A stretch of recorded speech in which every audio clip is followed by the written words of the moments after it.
Hello class, and thank you for watching.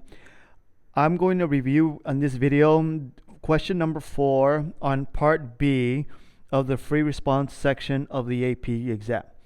Now in part B of the AP exam, you have a total of 2 questions and a time of 30 minutes where no calculator is going to be allowed to be used, and the percent of the score is going to be 50% of the percent of the score.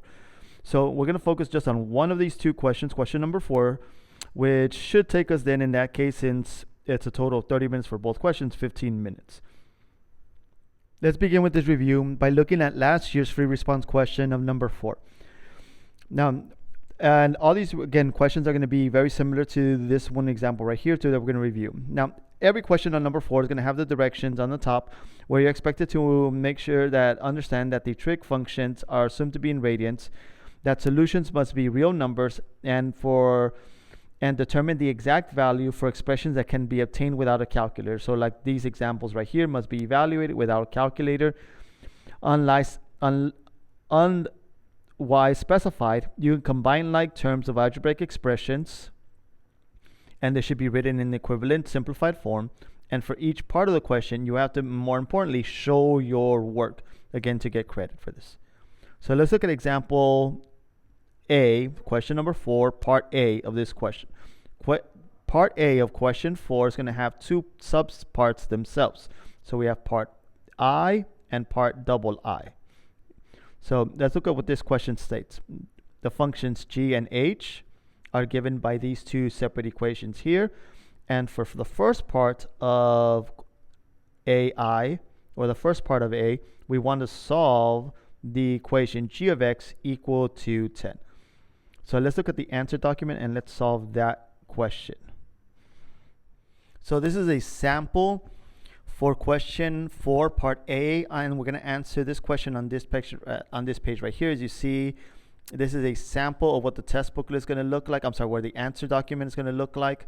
And you'll see on the very top, it has the number 4. So question 4 is going to go here. And we're going to respond to question 4, part A, subpart I. So reviewing again, we have this function g of x, which is e to the x plus 3. And we want to solve this when g of x is equal to 10. So all we need to do to solve this equation is get to this value and equal it to that. So we're going to start by writing e to the x plus 3 and equal it to 10. So to solve this equation, we're going to take the natural log to both sides, the ln of e to the x plus 3, the ln of 10. And since, again, it's expected that we need to simplify this, this is going to end up reducing itself out or canceling it out because of the inverse properties, and we're going to be left only with the exponent of x plus 3. Now we cannot evaluate the natural log of 10 without a calculator, so we're not expected to evaluate this number here. And the only thing left to do is to solve the equation of x by subtracting 3 from both sides. So x equals to the natural log of 10 minus 3. And that's your solution. Now let's look at the second part of question 4a. The second part of question 4a is now to solve h of x equals to pi over 4. So we're going to use this equation and solve h of x equals to pi over 4. So here I am on the answer document for question 4a, part 2. H is the arc sine of x over 2, and we want to solve h equals to pi over 2. So we're looking for the values of x, then make h equal to pi over 2. So the way we're going to solve this equation here is by getting the arc sine, which we can write it as this, and equaling it to the value of pi over 4. Not pi over 2, my bad, pi over 4. So to solve this equation, we're going to take the arc sine to both sides. I'm sorry, we have the arc sine. To cancel out the arc sine, we're going to take the sine of both sides.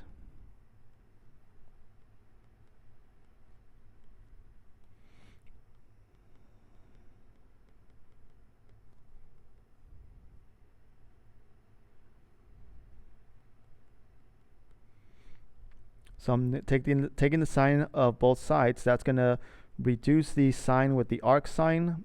And on the left, we're only going to be left with the ratio of x over 2.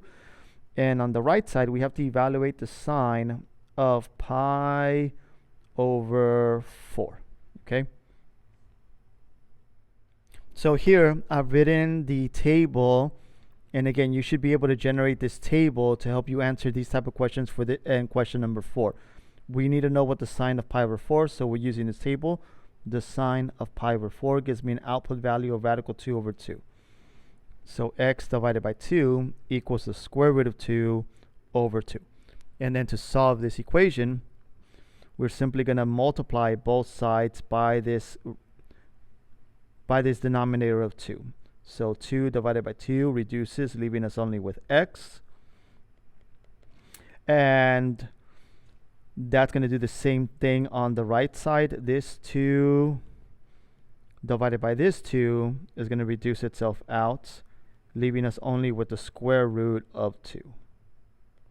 So there's your solution. Now question 4b has 2 parts as well, part I and part double I. And it says, 4b says that the functions j and k are given by 2 other functions. Here they are. And for the first part to question 4b, we're asked to rewrite j as a single log base 10 without negative exponents in any part of the expression. And your result should be in the form of log base 10 and then in the parentheses the expression. So let's do that problem.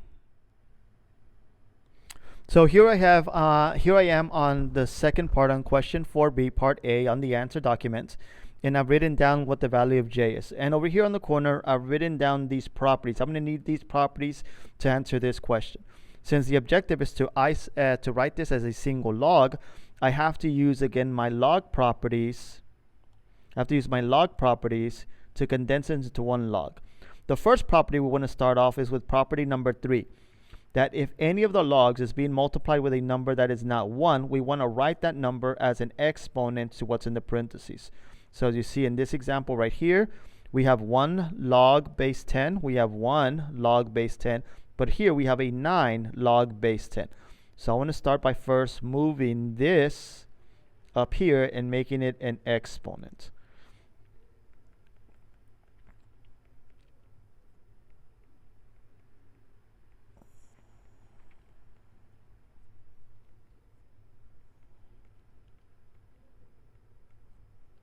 And then minus log base 10 of x to the 9th power. And if you put the 9 outside the parentheses, is the exact same thing. But for simplification purposes, since it's only the x, I'm going to put the 9 inside there.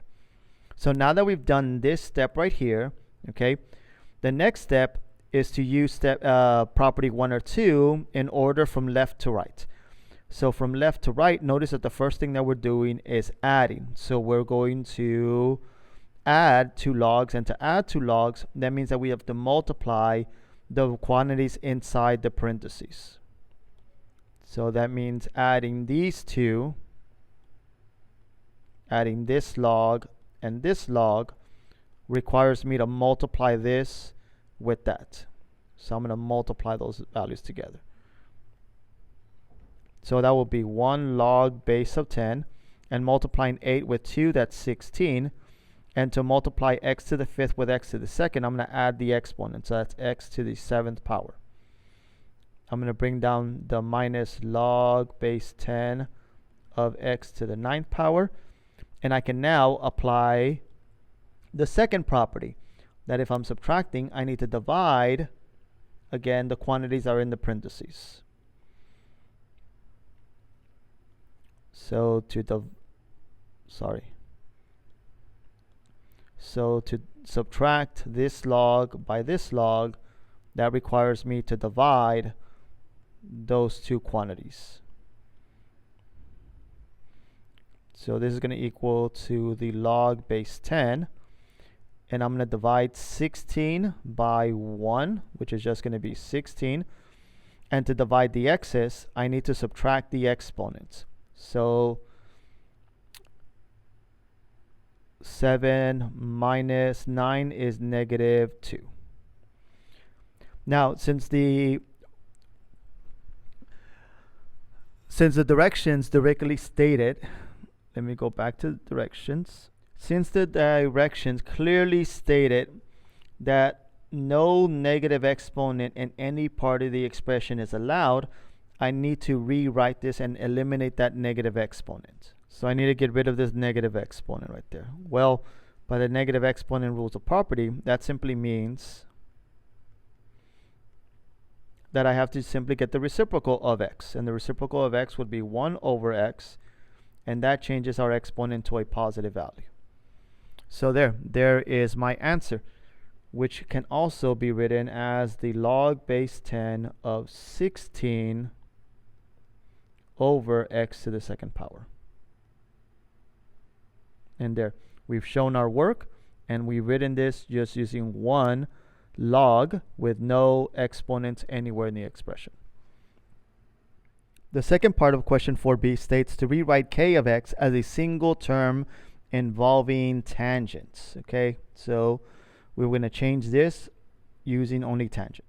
Okay, so look again, here I am again at the answer document. So the objective of this question is to write this just involving tangent. Okay, so it could be tangent or it could be 1 over tangent, but we need to get rid of everything else and just have tangent be the only thing left. Now here, the only way you get credit again is to show your work. So we'll start by using our identities, and the identity for this example begins by rewriting 1 minus the sine squared of theta with the cosine squared of theta. So looking at your notes and looking at your identities, you'll need to do that substitution. We're then going to keep the denominator the same, and we're going to rewrite secant using the reciprocal property as 1 over cosine.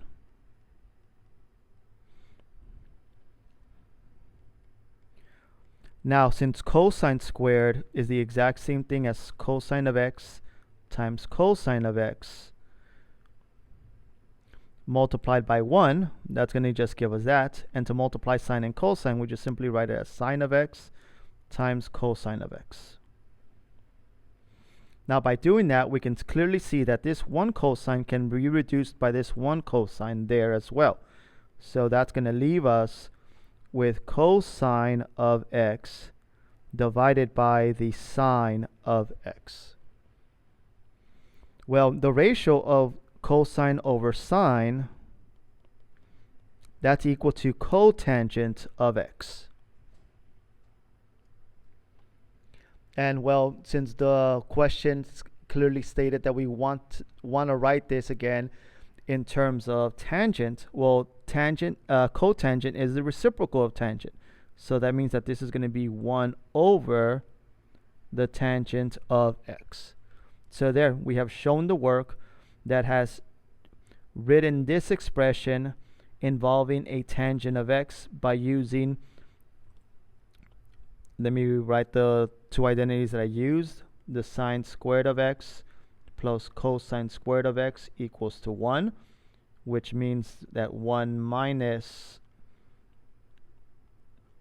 that cosine squared of x is equal to 1 minus the sine of x squared.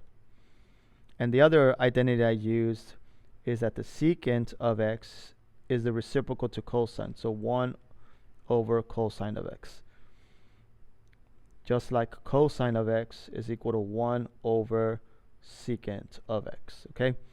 So I use those two identities. That lets me divide out the cosines, giving me, like I mentioned, cosine over sine, which is cotangent. And since like I stated earlier, since we want to use only tangent, cotangent is 1 over tangent. And then the last part for question 4 is letter C. Letter C has only one part, and it says that the function m is given by this expression, the arc cosine of tangent of 2x, and we want to find all of the values in the domain of m that yield an output value of 0.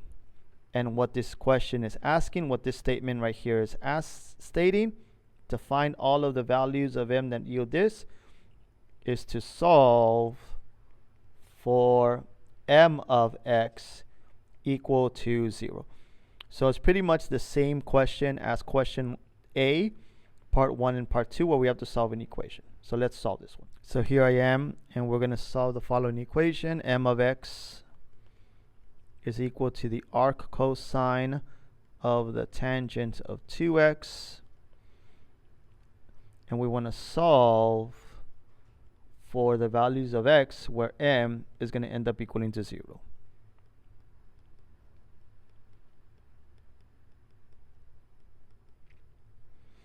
So to solve this equation, we're going to begin by taking the cosine to both sides.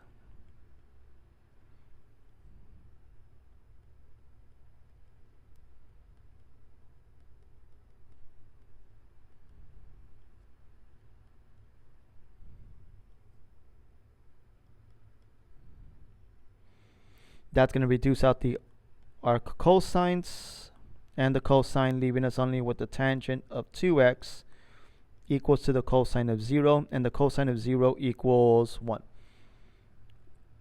Again, you can rely on our table. So again, here's our table of trig values in our first quadrant, and we want to evaluate the cosine of 0. So at 0, cosine equals, like I mentioned, 1. So now having done that, we want to now figure out the values where tangent is going to equal to 1, again, in the entire domain of this. So we're going to now look at the entire unit circle where tangent is going to equal to positive 1. Well, we know that by all students take calculus, that tangent is going to be positive in quadrant 1 and in quadrant 3. Tangent equals to 1 specifically in quadrant 1.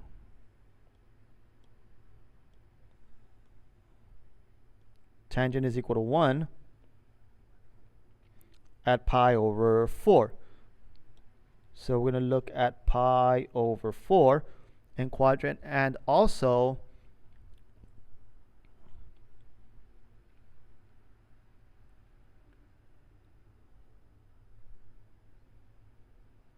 tangent equals to positive 1 in this quadrant over here, which is going to be in quadrant 3, which the multiple of pi over 4 is 5 pi over 4. Okay? But remember, when we were evaluating the arc cosine and trying to figure out when does the arc cosine equal to 0, the arc cosine only exists in this upper two quadrants, in quadrant 1 and quadrant 2. So even though tangent is equal to positive 1 down here, we can't use that value because the arc cosine only exists in this upper boundary right there. So in quadrant 3 is outside that boundary, so we're not going to use that number there. So the only places that tangent is going to equal to positive 1 and where the arc cosine equals to 0 is going to be in quadrant number 1. So that means that's 2x is going to be pi over 4. And since the question asked to find all of the values is not restricting the domain just to one rotation around the circle, that means we're going to add 2 pi times k, where k is going to be our integer. And the reason we have 2 pi is because, again, this is right there. So the tangent equals to 1 at this quantity, so we can get rid of tangent and then just focus on that. Well, to solve this equation from right here, all we're going to do now is divide everything by 2, which is the equivalency of multiplying by the reciprocal of 1/2, and multiplying all of this by 1/2 is going to tell us that x equals to pi over 8 plus pi times k. And there is your solution to your equation. Let's look at another sample of question 4. And let's begin again with part A. Just like the previous question, part A has two parts. Our functions are g and h, again described right here. And for part 1 on question A, on 4A, we want to solve g of x equals to 3 for the values of x in the domain of g. So let's go to the answer document. So for 4A part 1, we have again that g of x is the log base 4 of 2x and we want to solve this g of x set equal to the value of 3. So that means that the log base 4 of 2x equals 3. So to solve this equation, since we're given a log function and not exponential, to solve this one, we're going to use this property here, that the log base b of x equals y, means that x is equal to the base raised to the power of y. So we're going to begin by getting this quantity here, 2x, and setting it equal to the base of this log raised to this power of 3. So 4 to the third power. 4 to the third power is equal to a total of 64. And again, you have to do that calculation. You cannot leave it as 4 to the third power. And then dividing both sides by 2, x is going to give us a value of 32. Now for question 4a parts 2, we want to now solve h of x equals to 1/2 for the values of x in the domain. Here I am on the answer document, and we want to solve this equation for h equals e to the 1/2 power. So our function h, which is e to the x to the 5th power, divided by e to the 1/4 power, equals e to the 1/2 power. So to solve this equation, we're first going to use our exponent properties. So we begin by evaluating this. Well, e to the x to the 5th is going to multiply these exponents. So that's e to the 5x over e to the 1/4 power equals e to the 1/2 power. And to divide these two, I now need to subtract the exponents. So e, and it's going to subtract 5x by 1/4. And that now equals to e to the 1/2 power. And now I have this. Well, I don't have to take the natural log because I can apply now the 1-to-1 property. Since this power is equal to this power, and they both have the same basis, then that means that the exponents have to equal to each other. So 5x minus 1 over 4 equals to 1/2. Now, so I'm not worried about fractions here. I'm going to multiply everything by 4 so I can get rid of the fraction with the biggest denominator. So 5 times 4 is 20. 4 times 1/4, that's going to be 4 over 4, which is equals to 1. And 1/2 times 4, that gives us 2. Oh, let me not forget my x here. So 20x minus 1. Now to solve this equation, we're going to add 1 to both sides. 20x equals 3, and then dividing by 20, x equals to 3 divided by 20. And there's your solution. Now for question 4b, we have again two parts. We're given the functions j and k, where j is this log function, as you see right here, and k is this trig function there. And for the first part, we want to write j of k as a single log, like the previous example. So let's do that. So here I have this function right here, and we're gonna, again, the objective is to write it as one log. And I again have my properties right here just to reference them. So the first property I want to start is property number 3. Make sure that none of my logs have a number that is not 1. And I see that that's happening right here. This one has a value of 5. So we're going to move this and make this 5 the exponent to this term right there. So j of x equals to the log base 10 of x plus 1 minus 5 log base 10 of 2 minus x, and this has to be raised to the 5th power, and all of it has to be raised to the 5th power, so I cannot write the 5 inside the parentheses because I'm adding two things in there. And then we have the log base 10 of 3. Now from left to right, the first thing I see is subtraction, so I'm going to use property 2 and divide the two things in the parentheses.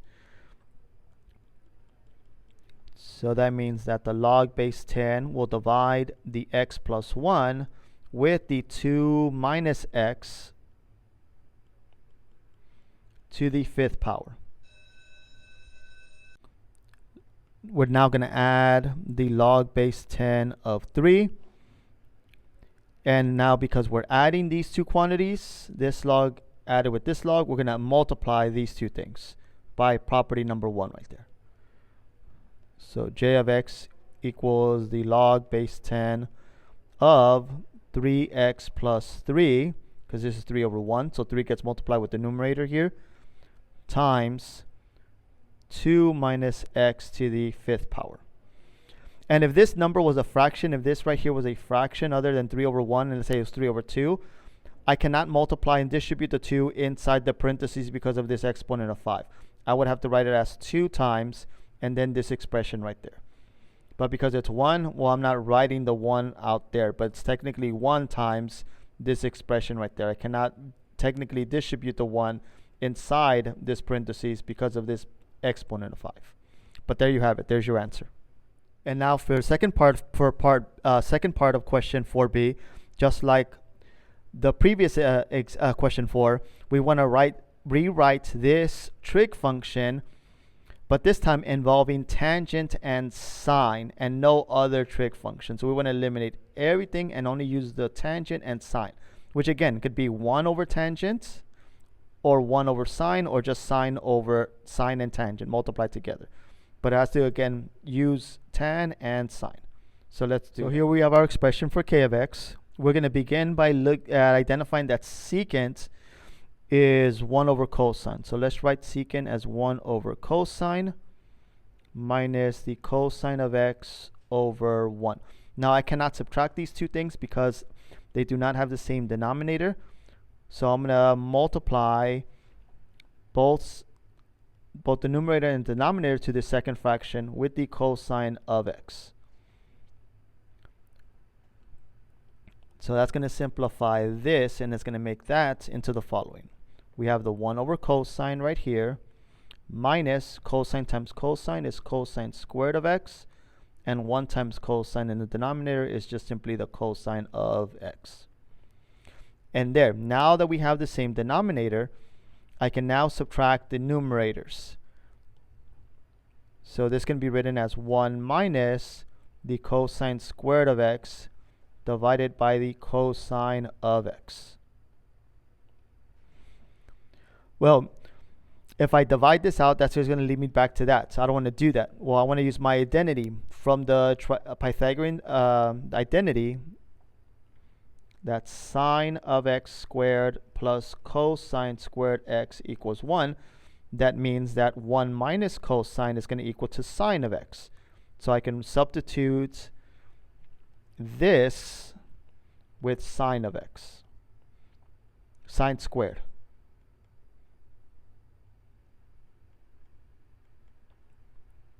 And since sine squared means sine times sine, and in the bottom it's technically 1 times cosine, I can write this as 1 times cosine of x. So here we have it. Look, sine divided by 1 is simply going to be sine. And sine divided by cosine, well, that's the definition of tangent. And there, we've rewritten this using only sine and cosine. And again, the work, all of this work right here leads to that. That's how you're going to get the point for this question. And then finally for question 4c here. Here we have the function m, and m is equal to this tangent function. And we're figuring out all the input values of m such that yield an output value of the arc sine of radical 3 over 2. And like I mentioned on the previous problem 4c, what this simply is stating is to solve for the value of x of m that give us again this arc sine value. So let's solve. Okay, so here I have the equation, and I also wrote my little table right there. It's just as references. Now, the first thing we need to do is evaluate the arc sine of radical 3 over 2, which is the same thing as figuring out where is the sine going to give us the ratio of radical 3 over 2. So where does sine equal to the ratio of radical 3 over 2? Well, that occurs at pi over 3. Now, recall again that sine only exists in quadrants 4 and 1. So from negative pi over 2 to positive pi over 2. So we have 2 times the arctangent of radical 3 times pi x is equal to pi over 3. Now, before evaluating this, I need to get rid of this vertical dilation of 2, so I need to divide both sides by 2, or the same thing as multiplying by 1/2. So that's reducing these two, and then the arctangent of radical 3 times pi x equals to pi over 6. Now, this is where it gets interesting. I want to evaluate the arctangent, okay? So I need to find out where's the arctangent going to give me this value right there. Well, the arctangent only exists again in this quadrant, quadrant 2 and quadrant 3, from negative pi over 2 to positive pi over 2. So that means, again, I'm not going to do full rotations when I evaluate this value.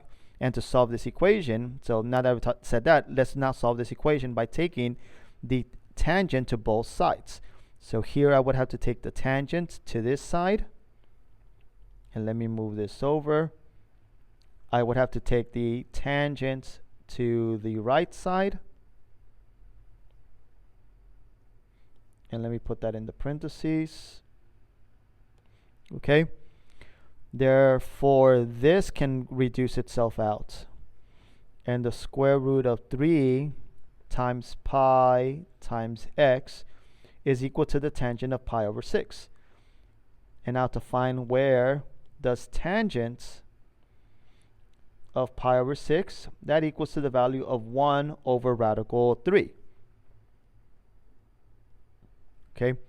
And we're only going to get that 1 ratio right there because it's not an angle, so we cannot add plus 2 pi k, because this, again, is not an angle, it's an actual value, and we're only going to look at this one value that goes from negative infinity to positive infinity in quadrant 4 and quadrant 1.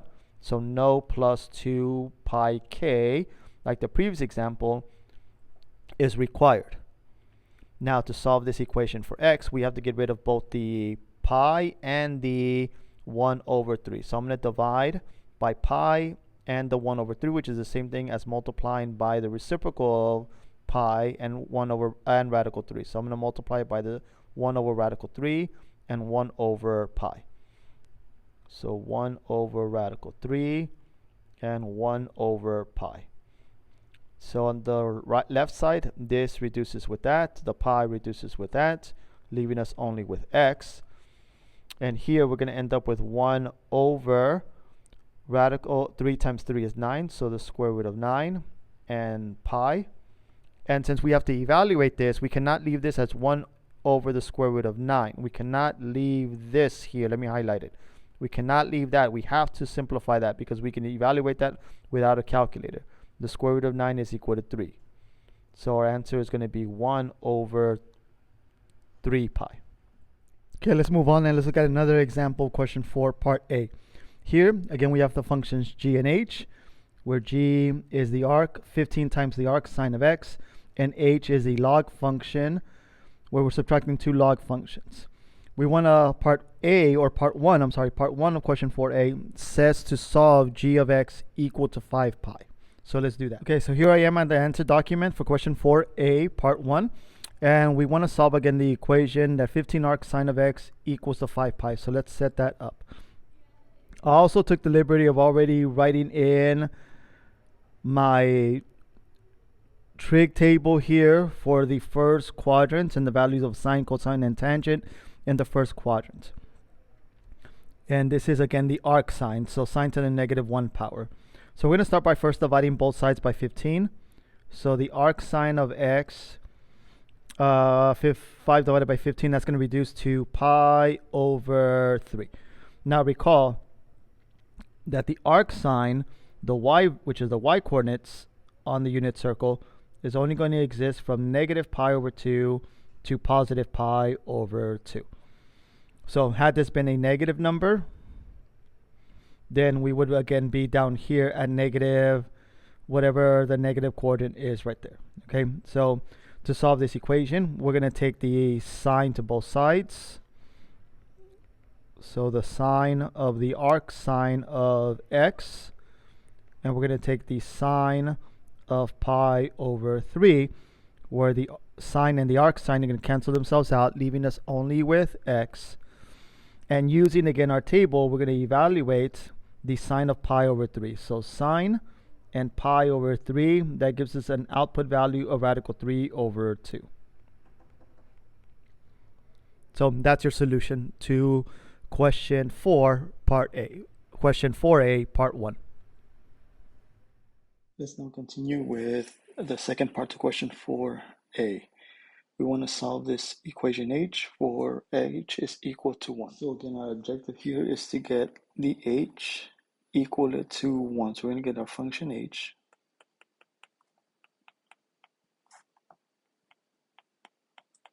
and set it equal to 1.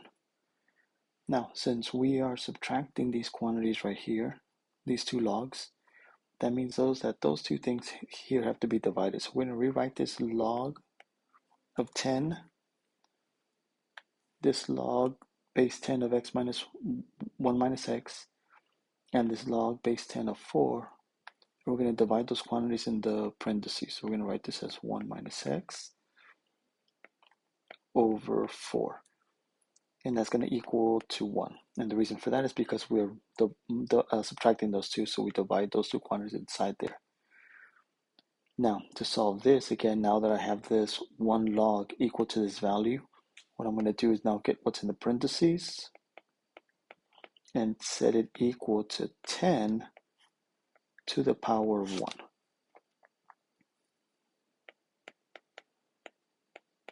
Which is just 10. So I'm going to multiply both sides by 4, so the 4's can reduce each other out. That's going to end up equaling to 40. I am then going to subtract 1 from both sides. Let me continue over here. And negative 1x equals to 39. Then dividing by negative 1, we get our solution. X equals to negative 39. Now for part B, we have again the functions j and k, and they're given by what you read here, log base 2 of x plus 1 minus 11 times log base 2 of x minus 2 plus the log base 2 of x to the third power. And k of x is equal to the cotangent of x times the cosecant of x. We'll start with part 1 on question B here, and we're going to rewrite j of k as a single log of base 2 without any negative exponents in any part of the expression. So for this example, we need to write it as 1 log. So again, using our log properties, the first log property I'm going to use is this one right here. Okay, the third one right there. And we're going to begin by making this the exponent to this part right there. So we have the log base 2 of x plus 4 minus the log base 2 of x minus 2 to the 11th power plus the log base 2 of x to the third power. And then from left to right, we're going to use these other two properties from left to right. So we'll begin by subtracting, which means we're going to divide the x plus 4 and the x minus 2 to the 11th power.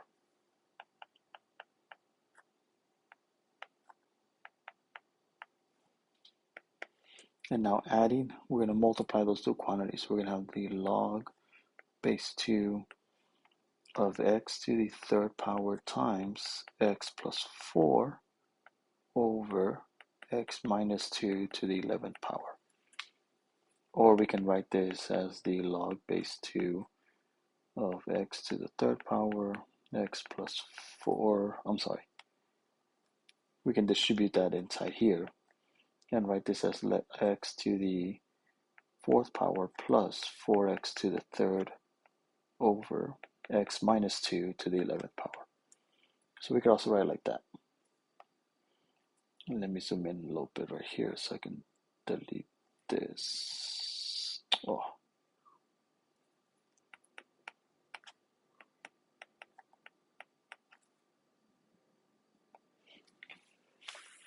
So either option is acceptable. Is acceptable. For part 2 of question B, or 4b, we want to write k of x as a fraction involving powers of cosine and no other trig function. Since we want to write this using powers of cosine, that means I need to write everything just with cosine. So the first thing I'm going to do is, using the definition of cotangent, I'm going to write this as the cosine of x over the sine of x. And since cosecant is the reciprocal of sine, I'm going to write this as 1 over the sine of x. Multiplying the fraction together, we're going to get 1 times cosine, and sine times sine, that's sine to the second power. Now,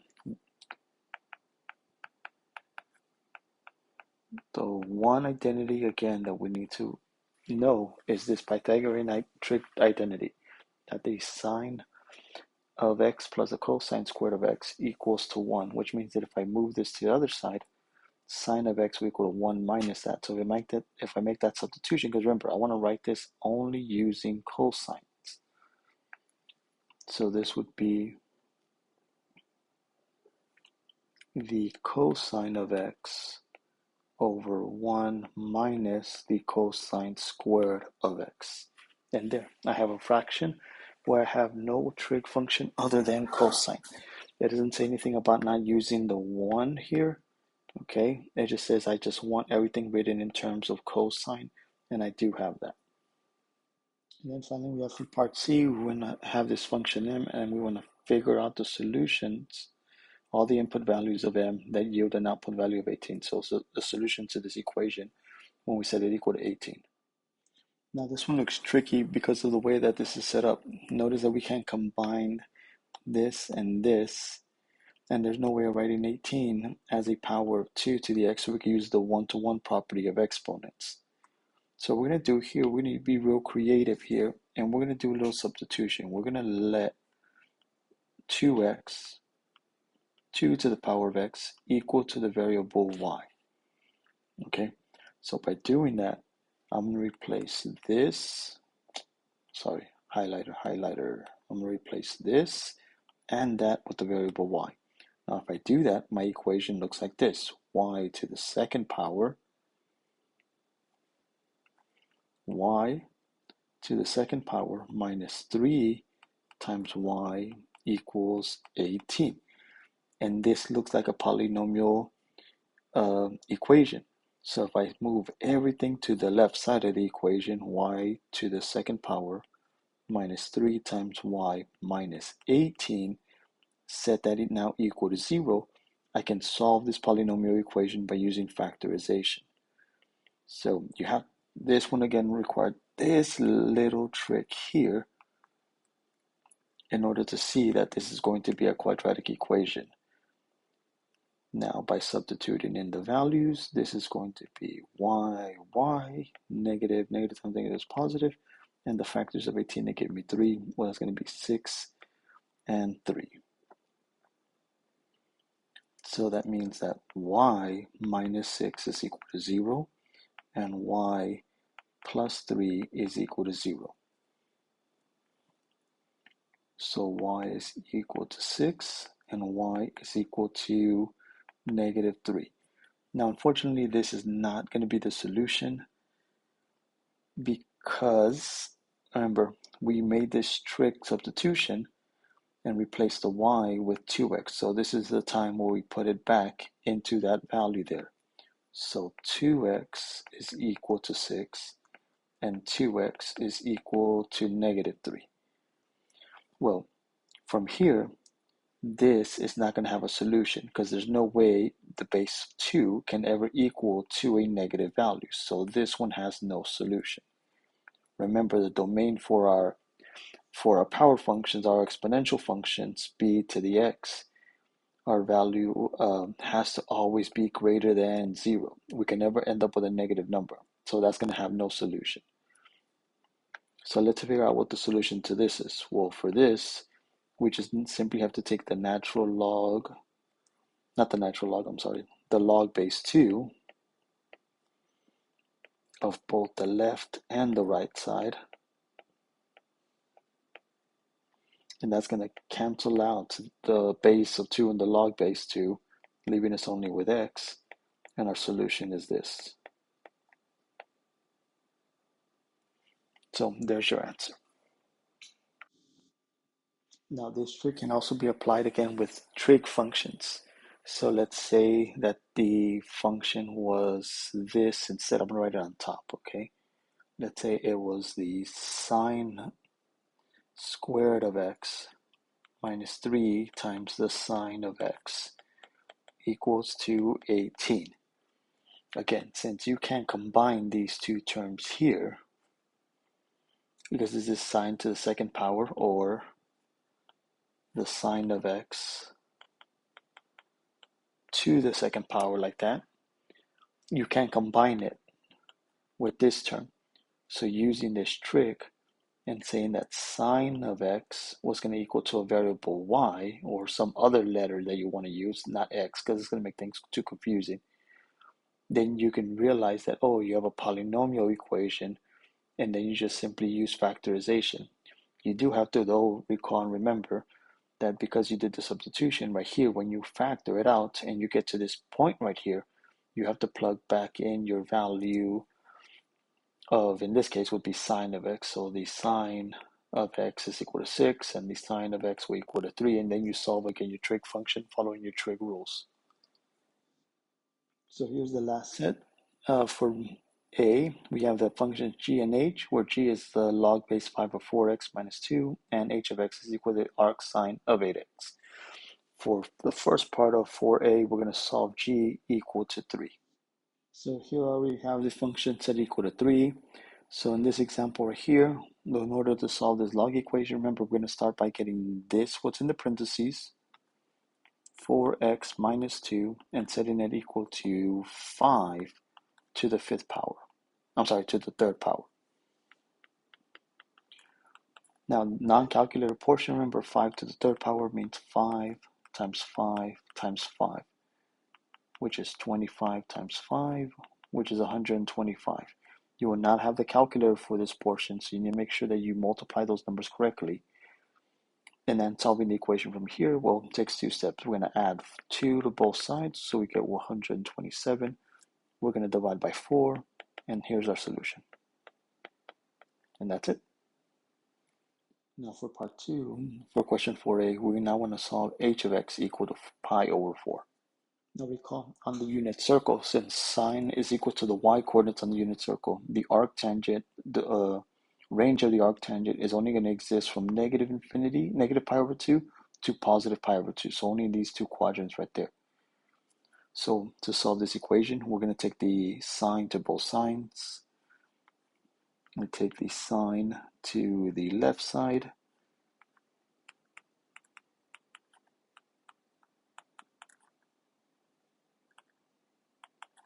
I'm going to take the sine to the right side.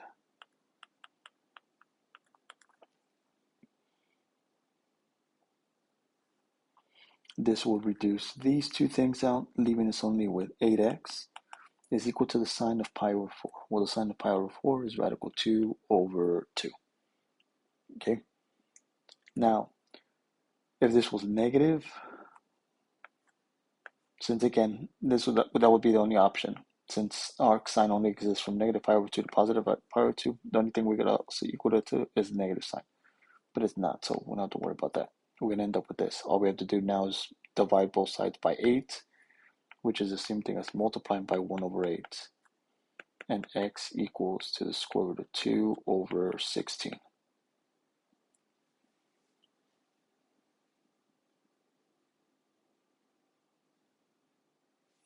Now moving on to question 4a, the function j and k are given by j is the secant of x times the cotangent of x, and k is 16 to the 3x power times 4x divided by 2. Let's start with part 1 on question 4a. We want to write j as an expression involving sine and no other trig function, okay? So only sine functions. Since we want to write this function j using only sine functions, so let's start by getting the using the reciprocal definition of secant, which is 1 over cosine of x, and cotangent, well, that's just the cotangent of x is the cosine of x divided by the sine of x. Cotangent also equals to 1 over tangent, but since they want us to write this in terms using sine only, this one would not be useful. So I'm not going to use that. I'm going to use instead the other definition of cotangent, which is cosine of x divided of sine of x, since sine, the tangent of x is sine over cosine. So with that, I'm going to put each one in its own parentheses. With that, I can clearly see that these two things are going to cross-reduce each other, and they cross-reduce, and we only get left with 1 times 1, which is 1, and well, down here, this is a 1 also. 1 times sine is just sine of x. And there, look, that's all it took. And we are done. We wrote our function in terms of sine of x.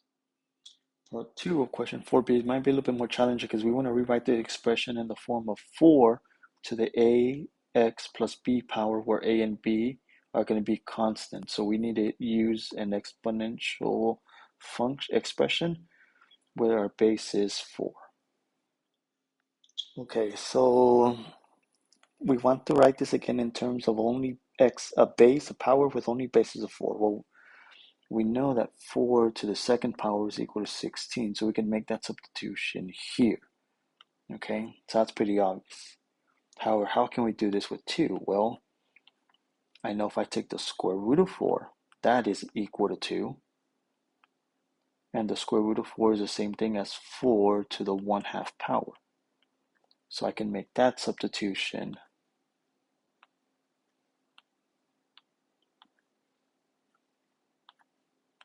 I can make that substitution for 2, and I can make this substitution, 4 to the second power, for 16. So let's do that. So let's write this as 4. Let me do it in black. Okay, we have 4 to the second power. But since we already had the exponent of 3x, that means that this is going to be raised to the 3x power. 4 to the x power is good. And the 2 is going to be replaced with 4 to the 1/2 power. Now, using our exponent properties, this gets simplified by multiplying those numbers together. So 4 to the 6x times 4 to the x divided by 4 to the 1/2 power.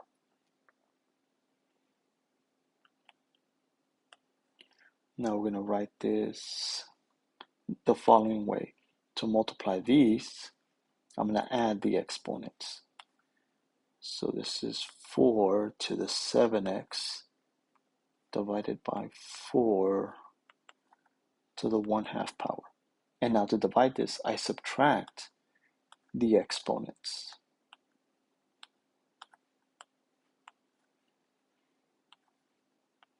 So we're going to end up with 4 to the 7x minus 1/2.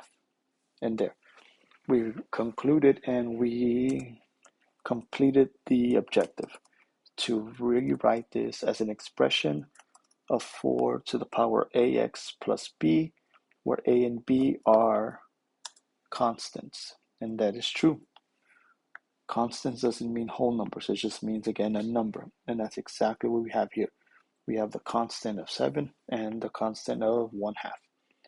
Now, for these two examples, for part A and part B, for part 1 and part 2 for question 4b, be clear again of your steps and don't be directional your steps, and don't write again your steps all zigzaggy way. If you do have to move from one place to another, give the person that's going to grade your test a clear instructions of where you're going to move from that direction. Like right here, I usually like to go down, and if I have to move to the right from this location, I like to draw an arrow to indicate, okay, I'm continuing up here, okay? So that way the person that's going to be grading your test can see that. So just a suggestion again for this question on the open-ended result. And now we want to solve this last equation and find all the input values in the domain of M that yield an output value of 1. So it's another solving equation. Okay, so here I've written the equation, set it equal to 1, and on the right side of the, as you see on the screen, I wrote my little chart with my sign values in from the first quadrant. So we'll start by dividing both sides by the square root of 3, or which is the equivalency of multiplying by 1 over the square root of 3. That reduces those things out, leaving us with a tangent of x plus pi over 2. And we're going to set it equal to 1 over the square root of 3. So we're looking for the positive values of tangent, and we know that tangent is positive in quadrant 1 and in quadrant 3. And since we're looking for where tangent is going to equal to 1 over radical 3, tangent equals to 1 over radical 3 at pi over 6. So pi over 6 is one answer. And also down here in quadrant 3, that's going to be 7 pi over 6. So we have two possibilities. We have that either x plus pi over 2 is going to equal to pi over 6 plus 2 pi k,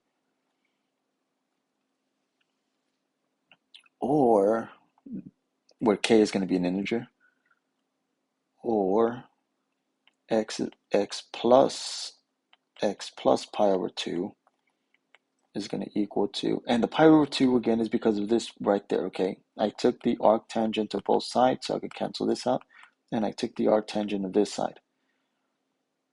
But since we're solving an equation, we're not evaluating the arctangent, we're solving an equation. I have to look for all of the values in the domain of tangent. So since there's no restriction on how many revolutions I can go, or in terms of the x and y axis, how many, again, cycles I'm looking at tangent. Oops, let me draw a tangent function. How many cycles I'm going to look from negative infinity to positive infinity. So I can do an infinite number of rotations. So 7 pi over 6 plus 2 pi k. So I'm going to add the 2 pi k in this example. So solving for this, we're now going to, let's do the 1 on the left side first. We're going to subtract this pi over 2 minus this pi over 2. So x is equal to, and I need to get pi over 6 and subtract pi over 2. Well, to do that, I need the denominators to be the same. So I need to multiply this by 6 and 6, so 6 over 12. And that's going to give me negative 5 pi over 6 plus 2 pi k. And I want to now do the same thing over here. I want to subtract pi over 2 and minus pi over 2. So 7 pi over 6 minus pi over 2. Well, I need to multiply this fraction by 6 over 6. So the denominator is going to be, oh, no. Let me take it back. I'm doing the wrong thing. And it's multiplied by 3. So let me take this back. Little error there in my math. So I'm going to multiply pi over 2 by 3.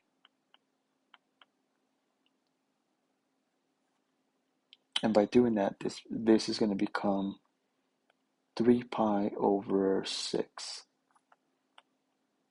That way I have now the same denominator. So this is negative 2 pi over 6.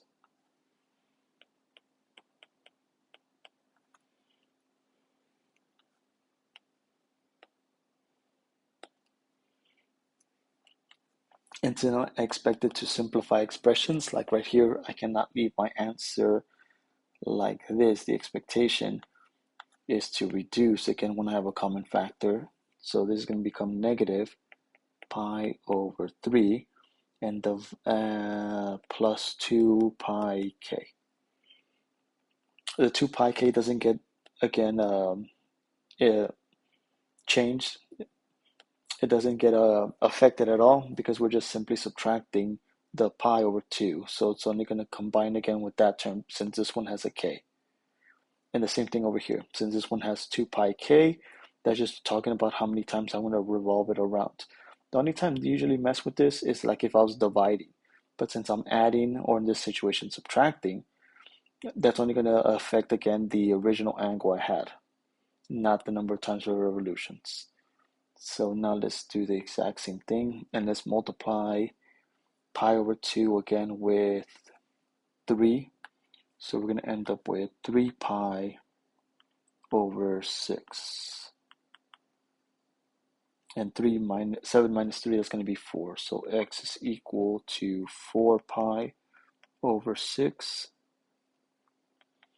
plus 2 pi k, which is just, that's a common factor of 2 also. So 2 pi over 3 plus 2 pi k.